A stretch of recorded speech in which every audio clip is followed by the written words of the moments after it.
आज हम लोग मैथ के 2021 में जो परीक्षा में पूछे गए प्रश्न हैं उसके प्रश्नों को हल करने वाले हैं, जिसमें कुल 132 प्रश्न हैं। इसमें 50 को हल करना होता है। तो चलिए करते हैं प्रश्नों को हल। पहला प्रश्न है 144 के अभाज्य गुणनखंड में 2 का घात है। 144 के अभाज्य गुणनखंड में 2 का घात क्या है? इसके लिए हमको सबसे पहले 144 का गुणनखंड निकालना होगा। तो 144 का गुणनखंड निकालते हैं। 144 को 2 से लगाएंगे।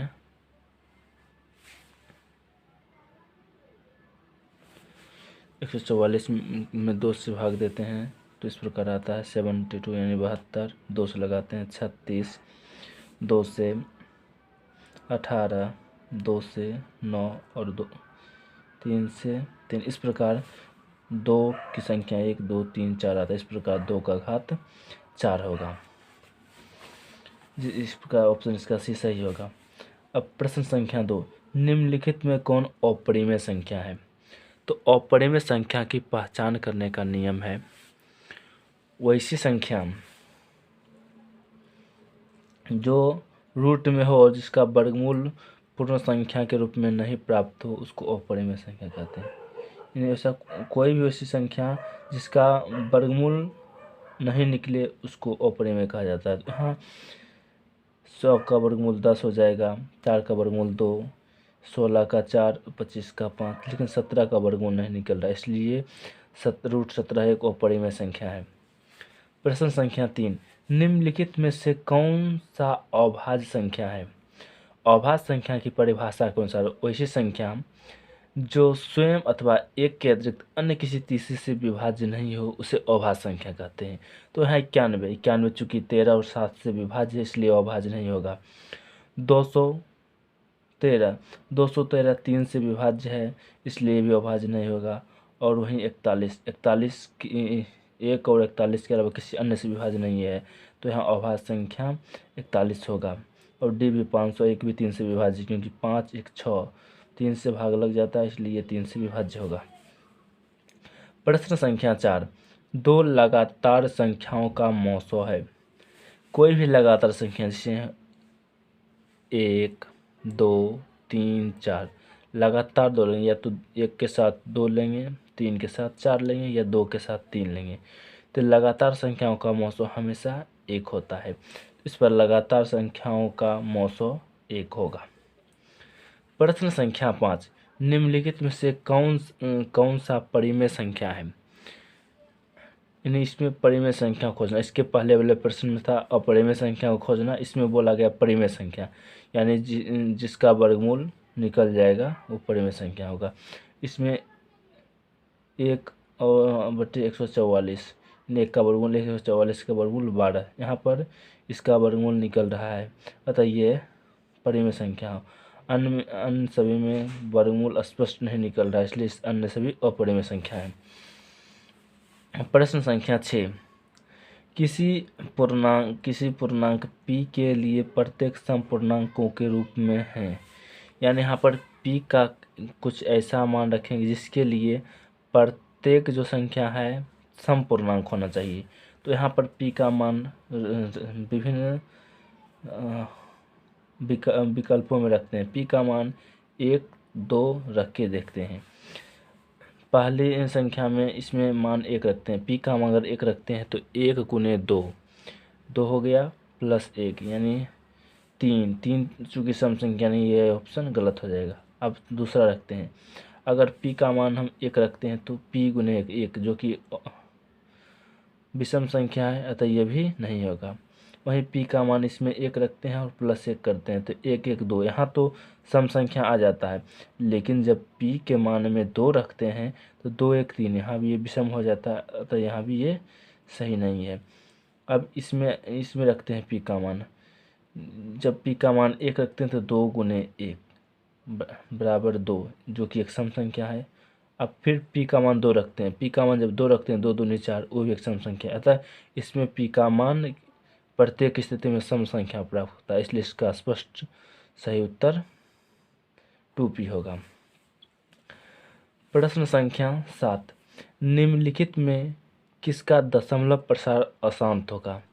दशमलव प्रसार यानी वैसे संख्या जिसको अगर हम विभाजित करते जाए तो वह अनंत काल तक विभाजित होते जाएगा और कभी भी शांत नहीं होगा, उसको अशांत संख्या बोलते हैं। जैसे 2 में अगर 3 से भाग देते हैं तो इसमें दशमलव लगाते हैं यानी 6 बार में कट गया 18, फिर यानी ये 6 6 6 6 हमेशा आते रहता है। इस प्रकार संख्या को बोला जाता है अशांत संख्या। तो इस समय देखना है किसका दशमलव प्रसार शांत है और किसका दशमलव प्रसार अशांत है। तो दशमलव प्रसार शांत होने के लिए संख्याओं के हर में, यानी जैसे 23/50 है तो 23 अंश हो गया और 50 हर हो गया।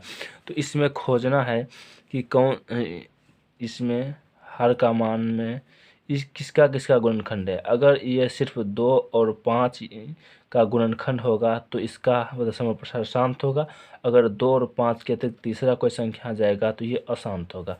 तो यहाँ देखते हैं, यहाँ 50 का जब गुणनखंड करते हैं 2 से 25, 5 से 5, यहाँ पर स्पष्ट नज़र आ रहा है कि 50 2 और 5 का ही गुणनखंड है, इसके अलावा नहीं है, अतः यह शांत होगा। अब अगला प्रश्न, अगला देखते हैं 243, 3 से लगाने पर 81, फिर 3 से लगाने पर 27। चूँकि यहाँ पर दशमलव प्रसार 3 हर का गुणनखंड 3 आ रहा है, अतः यहाँ पर जो है ऑप्शन नंबर बी का दशमलव प्रसार अशांत होगा, क्योंकि जिसका 2 और 5 आएगा हर का गुणनखंड वही शांत होगा, इसके अलावा आने वाले अन्य संख्याएं अशांत होगी। तो यहाँ पर बी ऑप्शन जो है अशांत दशमलव प्रसार है। प्रश्न संख्या 8, बहुपद 5y² माइनस 14y प्लस 8 के शून्यकों का योगफल क्या होगा? तो यहाँ पर बहुपद का मान पूछ रहा है। 5y² माइनस 14y प्लस 8 के शून्यक पूछ रहा है, यानी इसमें अल्फा प्लस बीटा का मान क्या होगा? चूँकि द्विघातीय समीकरण में 2 शून्यक होते हैं, अल्फा और बीटा। यहाँ पूछ रहा है अल्फा प्लस बीटा का मान क्या होगा? तो अल्फा प्लस बीटा बराबर -b/a। तो यहाँ माइनस बी का मान भी -14 है और इसमें बटे ए करना है, ए का मान 5 है, माइनस माइनस प्लस यानी 14/5। इस प्रकार इसका सही उत्तर सी नंबर होगा। प्रश्न संख्या 9, एक अशून्य परिमेय और अपरिमेय संख्याओं का गुणनफल होगा। अशून्य परिमेय और अपरिमेय संख्या का गुणनफल यानी दो संख्या लेना जिसमें एक परिमेय हो और एक अपरिमेय हो, लेकिन यहाँ पर शून्य के अतिरिक्त लेना है, तो उसका गुणनफल क्या होगा? तो समझ लेते हैं, एक संख्या 2 लेते हैं, दूसरा संख्या √2 लेते हैं, दोनों को जब गुना करते हैं रहता है 2√2, जो कि एक अपरिमेय संख्या, यानी परिमेय संख्या और अपरिमेय संख्या का गुणनफल अपरिमेय होता है, लेकिन शून्य होने की स्थिति में यह परिमेय हो जाता है। इसलिए यहाँ बोला गया है अशून्य यानी बिना शून्य के। तो बिना शून्य के अगर एक परिमेय और एक अपरिमेय संख्या का गुणनफल करते हैं तो हमेशा अपरिमेय आता है। तो इस प्रकार इसका आंसर होगा हमेशा अपरिमेय। लेकिन अगर शून्य को शामिल किया जाए तो एक स्थिति में यह परिमेय होता है, लेकिन इसके अतिरिक्त अन्य स्थिति में यह हमेशा अपरिमेय होगा। प्रश्न संख्या 10, प्रश्न संख्या 10,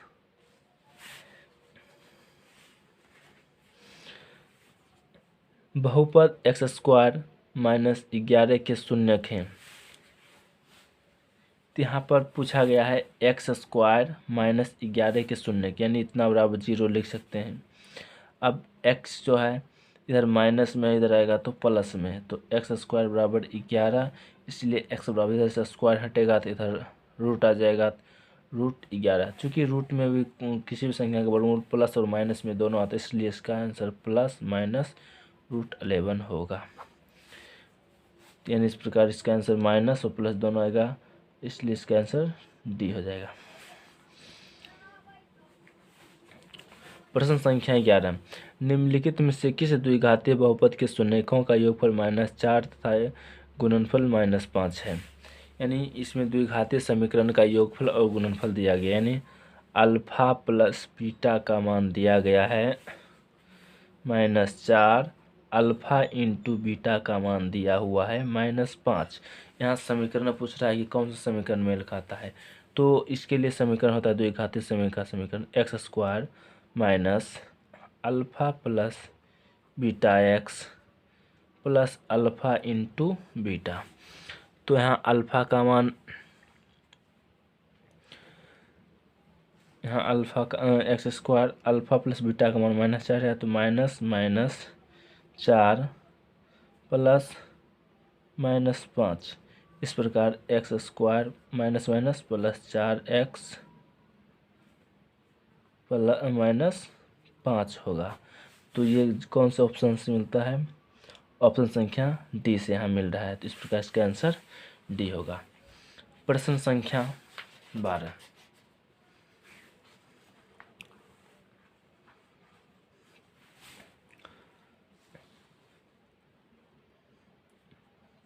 बहुपद x² माइनस kx प्लस 8 के शून्यकों का योगफल 6 हो तो k का मान क्या होगा। तो यहाँ बोला गया कि शून्यकों का योगफल 6 है तो k का मान क्या होगा। प्रश्न दिया गया है x² माइनस kx प्लस 8 के शून्यकों का योगफल 6, यानी इसमें a का मान 1 है, b का मान -k, c बराबर 8। तो इसमें निकालना है अल्फा प्लस बीटा का मान दिया हुआ है 6, तो निकालना है। तो सूत्र से अल्फा प्लस बीटा बराबर होता है -b/a। तो यहाँ पर b का मान -k है, a का मान 1 बराबर यहाँ लिखा गया है अल्फा प्लस बीटा का मान 6 है। इस प्रकार क्रॉस मल्टीप्लाई करते हैं तो -k बराबर 6, इसलिए k बराबर -6 होगा।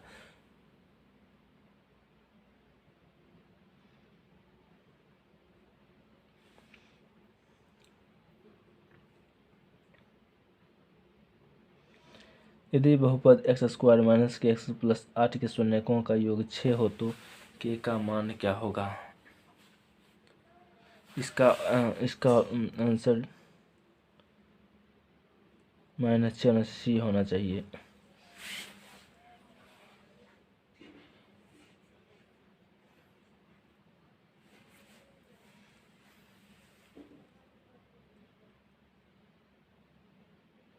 एक मिनट, थोड़ा मिस्टेक हो गया इसमें, यहाँ पर माइनस भी, यहाँ चूँकि के का भी माइनस है इसलिए माइनस माइनस ये हो जाएगा प्लस, यानी के का मान 6 आएगा। इसका ऑप्शन सही, आंसर सही है। के किस मान के लिए समीकरण 3x माइनस वाई बराबर -8 तथा 6x माइनस के वाई बराबर -16 के संपाती रैखिक रेखा को प्रदर्शित करता है। यहाँ दो समीकरण दिया गया, पहला है 3x माइनस वाई बराबर -8, दूसरा है 6x माइनस के वाई बराबर -16। तो यहाँ पर बोल रहा है कि इसका जो है रैखिक जो प्रदर्शन है समानुपाती होना चाहिए, यानी एक के ऊपर दूसरी रेखाएं होनी चाहिए। तो इसके लिए इसका अनेक हल होता है, तो अनेक हल के लिए होता है a1/a2 बराबर b1/b2 बराबर c1/c2, यानी तीनों का बराबर होना जरूरी है। तो तीनों को बराबर करने के लिए k का मान क्या हो सकता है, तो इसके लिए हम लिख सकते हैं a1 का मान इसमें दिया गया है 3/a2 का मान दिया गया है 6 बराबर b1 का मान दिया गया है -1, b2 का मान दिया गया -k और c1 का मान दिया गया तो इसी से मान निकल जाएगा, तो आगे करने की जरूरत नहीं है। अब क्रॉस मल्टीप्लाई गुना करते हैं, -3 के बराबर -6, इसलिए k बराबर -6/- 3 बराबर 2। तो इस प्रकार k का मान 2 होगा। तो k का मान 2। शून्यक 4 7 वाले द्विघाती बहुपद के शून्यक 4 तथा 7 घात वाले द्विघात बहुपदों की संख्या होगी। यानी शून्यक 4 और 7 होना चाहिए, इसलिए बहुपदों की संख्या कितनी होगी?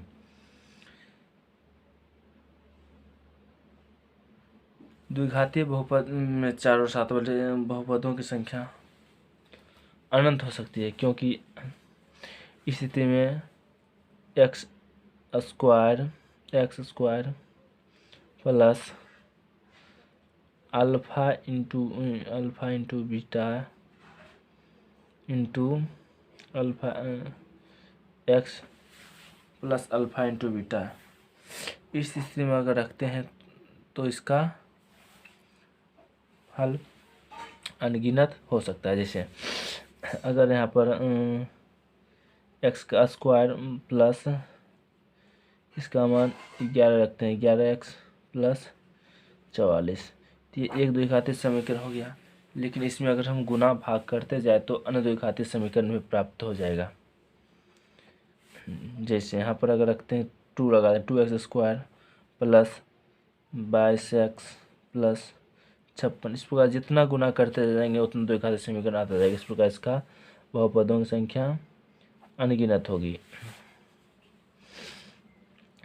निम्नलिखित में से किस समीकरण का एक मूल 2 होगा? यानी सब समीकरण में किसी का हल 2 होगा। तो यहाँ पर देखना है, चूँकि समीकरण में जो लास्ट वाला पद उसके मूल के गुणनफल होता है, यानी लास्ट वाला जो 2 से विभाज्य होगा उसका मूल 2 होना चाहिए। तो यहाँ पर जो है 21 2 से विभाज्य नहीं है, इसलिए ये इसका मूल 2 नहीं होगा। यहाँ पर 1 भी नहीं है, 5 भी नहीं है, 6 2 से विभाज्य है, अतः इसका मूल 2 होने की संभावना है। तो इस प्रकार इसका मूल डी होगा। यदि दो चर के 2 रैखिक समीकरणों के आलेख प्रतिच्छेदी रेखा हो तो हलों की संख्या क्या होगा? जब समांतर रहता है तो कोई हल नहीं, जब समांतर रहता है तो कोई हल नहीं, जब समपाती एक रेखा के ऊपर दूसरा रेखा होता है तो इसका अनेक हल होता है। लेकिन जब प्रतिच्छेदी रहता है तो उसका अद्वितीय हल या एक हल होता है। तो यहाँ होगा सिर्फ एक हल। अब प्रश्न संख्या 17 की ओर चलते हैं।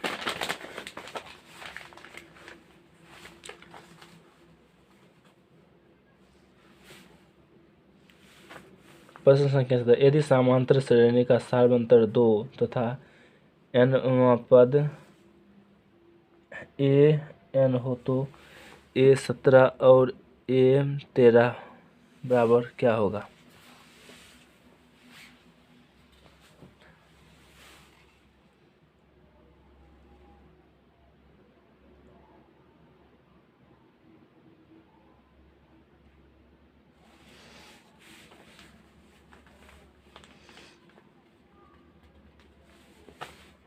यहाँ पर प्रश्न है 17 नंबर, यदि सार्वंतर डी यानी समांतर श्रेणी है जिसमें ए का मान जो है पता नहीं, लेकिन डी का मान यहाँ पता है, डी का मान दिया गया -2।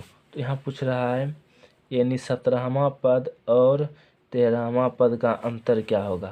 तो यहाँ 17वां पद होगा a + 16d और जो है 13वां पद होगा a + 12d। तो यहाँ चूँकि माइनस में है इसलिए a + 16d minus a minus 12d, a से a कट गया, 16d में 12d घटा देंगे 4d। चूँकि d का मान हमको पहले से पता है इसलिए लिख देंगे 4 गुने -2, 4 दूनी 8 यानी -8, इसका आंसर हो जाएगा।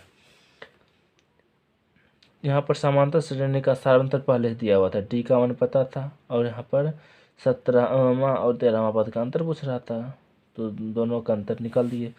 प्रश्न संख्या 18, यदि समीकरण bx² plus ax plus c बराबर 0 के मूल समान हो तो k यानी c बराबर क्या होगा? यहाँ बोला गया है कि समीकरण bx² plus ax plus c बराबर 0 है, इसके मूल समान है। तो मूल समान है तो b² में 4ac, तो सबसे पहले मान निकालें तो ए का मान यहाँ बी दिया गया है, बी बराबर ए दिया गया है, सी का मान सी दिया गया है। तो मूल बराबर तभी होंगे जब डी का मान 0 होगा। तो डी बराबर होता है बी स्क्वायर माइनस 4ac। तो यहाँ बी का मान ए है तो ए स्क्वायर माइनस 4 गुने ए का मान बी है और सी का मान सी ही है बराबर 0। तो यहाँ पर हो जाएगा ए स्क्वायर माइनस 4bc बराबर 0। तो इधर ले आएंगे इसको, ए स्क्वायर बराबर 4bc, चूँकि हमको सी का मान निकालना है इसलिए सी बराबर ए स्क्वायर बटे 4b हो जाएगा। तो इस प्रकार इसका आंसर होगा ऑप्शन संख्या बी, ए स्क्वायर माइनस 4b। शायद आपको प्रश्न दिखा होगा। तो यहाँ फिर से प्रश्न देख लेते हैं। यदि समीकरण बी एक्स स्क्वायर प्लस ए एक्स प्लस सी बराबर 0 तो मूल समान हो तो सी का मान क्या होगा। तो यहाँ पर इसका हल किए हैं। बी स्क्वायर प्लस ए एक्स प्लस सी बराबर 0 दिया गया तो ए बराबर बी, बी बराबर ए और सी बराबर सी। डी बराबर 0 होना चाहिए क्योंकि इसके मूल समान है। तो बी स्क्वायर माइनस 4ac इसका मान रखते हैं, बी का मान चूँकि ए है तो इसलिए ए स्क्वायर माइनस 4bc। ए स्क्वायर बराबर इधर माइनस इधर जाएगा तो प्लस में, और चूँकि हमको सी का मान निकालना है इसलिए सी बराबर ए स्क्वायर माइनस 4b हो गया इसका आंसर, और आंसर नंबर बी। प्रश्न संख्या 19, समांतर श्रेणी 5, 8, 11, 14 का 12वां पद क्या होगा। तो यहाँ पर 12वां पद निकालने के लिए हम लोगों को ना करना होगा। तो सबसे पहले इसका प्रथम पद ए का मान दिया गया है 5, ए का मान 5, डी का मान 8 में घटा देते हैं 5 बराबर 3। पूछ रहा है 12वां पद, 12वां पद हो जाएगा ए प्लस 12 माइनस 1 इंटू डी। ए का मान यहाँ दिया गया है, ए का मान 5, 12 में से घटे 11, 11 गुने 3, 5 प्लस 33, 33 5 38, इसलिए इसका आंसर बी होगा। प्रश्न संख्या 20, y अक्ष का समीकरण क्या होगा। चूँकि ये निर्देशांक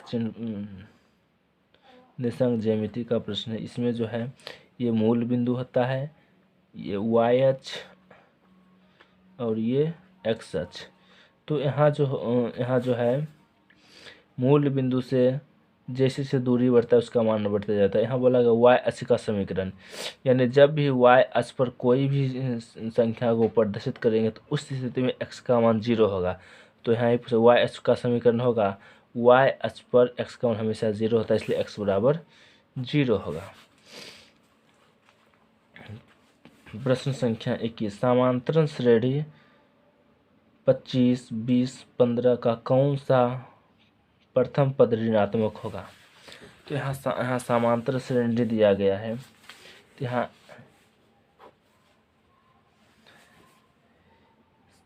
ए बराबर 25, डी बराबर 20,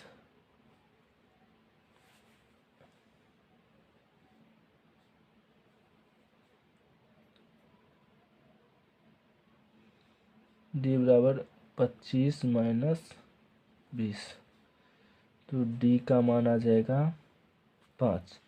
तो यहाँ पूछ रहा है कौन सा प्रथम पद ऋणात्मक होगा, यानी ये 5 5 घटते जा रहा है। तो ऋणात्मक मान लाने के लिए इसका कुछ निकटतम मान लेते हैं। पहले 0 मान लेते हैं। 0 कौन सा पद होता है, मान लेते हैं इसका tn बराबर 0। यहाँ tn का मान लेते हैं, tn बराबर मान लेते हैं 0। तो यहाँ पर a का मान 25 पता था तो लिख देंगे यहाँ पर tn बराबर होता है a plus n minus 1 into D.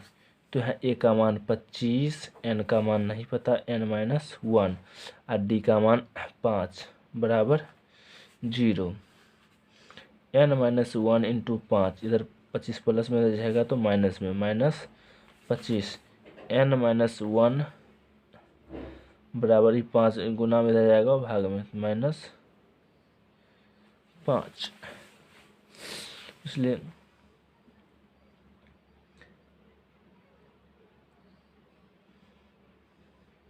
चूँकि यहाँ डी का मान माइनस में है इसलिए हमें माइनस होगा, तो -5 में -5 भाग n +5 आ जाएगा, तो n बराबर 5 + 1 बराबर 6। तो यहाँ n का मान आ गया है 6। चूँकि छठवां पद 0 आ रहा है, छठवां पद 0 आ रहा है, इसलिए सातवां पद ऋणात्मक होगा। तो इस प्रकार यहाँ पर समास रचना कौन सा प्रथम पद ऋणात्मक प्रथम पद होगा, यानी सातवां पद इसका, क्योंकि छठवां पद 0 आता है तो सातवां पद इसका पहला ऋणात्मक पुत्र होगा। प्रश्न संख्या 22, निम्नलिखित में से कौन सा समांतर श्रेणी में नहीं है? निम्नलिखित में कौन सा समांतर श्रेणी में नहीं है? तो समांतर श्रेणी में यहाँ क्या नहीं है? तो समांतर श्रेणी में जो है सबको देखना है, किसका सार्वंतर समान नहीं है, वो समांतर श्रेणी में नहीं होगा। तो इसमें अंतर डी का आ रहा है, इसमें भी डी का अंतर आ रहा है, ये दोनों भी डी का अंतर, यानी समांतर श्रेणी में है। उसी प्रकार यहाँ पर देखते हैं, इसमें √2, इसको जब बदलेंगे 2√2 आएगा, इसको जब बदलेंगे वर्गमूल निकालेंगे 3√2 आएगा, 4√2, यानी √2 का अंतर है, ये समांतर श्रेणी में है। और यहाँ भी सब में 1/6 का अंतर है, लेकिन इसमें जो है ये अंतर समान नहीं है, इसलिए ये इसी समांतर श्रेणी में नहीं है। प्रश्न संख्या 23, x अक्ष से बिंदु Q 3 और 6 की दूरी है, x अक्ष से बिंदु 3, 6 की दूरी है, यानी x अक्ष से दूरी पूछ रहा है। क्योंकि इसको अगर दर्शाते हैं इस समीकरण पर, तो x का मान यहाँ पर इसमें 1, 2, 3 आएगा और y का मान 6 आएगा। तो बिंदु को संभवतः यहाँ दर्शाते हैं, तो इस प्रकार यहाँ से यहाँ, तो यानी 6 इकाई की दूरी है। तो x अक्ष से दूरी कितना हो जाएगा? 6 इकाई, यानी x अक्ष से दूरी पूछे तो y अक्ष का मान बता देना है, और y अक्ष से दूरी बताना है तो x का मान बता देना है। इस प्रकार इसका दूरी 6 इकाई हो जाएगा। प्रश्न संख्या 24, निम्नलिखित में से कौन से पाद में स्थित है? तो यहाँ पूछा गया है कि यहाँ 4 चतुर्थांश होते हैं, इसको प्लस प्लस को प्रथम मानते हैं, माइनस प्लस को द्वितीय मानते हैं, माइनस माइनस को तृतीय, प्लस माइनस को चतुर्थ। तो यहाँ पूछ रहा है कि ये कौन से पाद में स्थित है। क्योंकि यहाँ पर दोनों संख्याएं भले ही दशमलव में हो, लेकिन दोनों जो हैं प्लस में, इसलिए प्रथम चतुर्थांश में होंगे। निम्नलिखित बिंदु इतना को मिलान रेखाखंड के मध्य बिंदु के नियामक क्या होगा? जब भी मध्य बिंदु पूछे तो x को x के साथ जोड़ के 2 से डिवाइड कर देंगे, और y को जोड़ से 2 से डिवाइड कर देंगे, तो उसका मध्य बिंदु निकल जाएगा। तो यहाँ पर 3 है, ये के 3 1 4, 4 का 2 से विभाजित करते हैं, 4/2 बराबर 2। फिर इसका मान निकालने के लिए -4 में 2 जोड़ेंगे तो -2 बचेगा, बटे 2 कटने के बाद 1 आएगा। इस प्रकार से नियामक 2 और -1 आ रहा है। तो इस प्रकार इसका आंसर सी सही होगा। उम्मीद होगा कि आपको यह वीडियो पसंद आया होगा। धन्यवाद।